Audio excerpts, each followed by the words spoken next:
Hi అండి, hello, welcome back to my channel అండి. నేను మీ శ్రీదేవి. సో అందరూ ఎలా ఉన్నారండి? నేనైతే చాలా బాగున్నాను. ఈరోజు అయితే ఇదిగోండి పండు కప్ చేపలు తీసుకొచ్చారండి. అయితే ఎగిరి పెట్టి చారు పెట్టుకోవాలి. ఈ కూర ఎలా ప్రిపేర్ చేయాలి ఇప్పుడు మీ అందరితో షేర్ చేసుకోవాలనుకుంటున్నాను.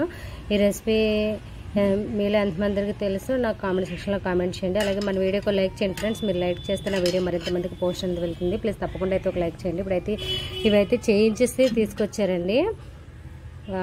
ఇప్పుడు వీటిని కడిగేసి శుభ్రంగా కల్లుప్పు, పసుపు ఇవన్నీ వేసి కడిగేస్తాను. కడిగేసిన తర్వాత మనం ఆనియన్స్ కట్ చేసుకొని మసాలా అది చేసుకొని ఇప్పుడు ఎగిరైతే పెట్టుకోవాలి. అయితే ఎగిరి ఎలా పెట్టుకోవాలో ఇప్పుడు మీ అందరికీ చూపించాలనుకుంటున్నాను. ఇంకెక్కడ వీడియో స్కిప్ చేయకుండా చివరి వరకు చూసేసేయండి.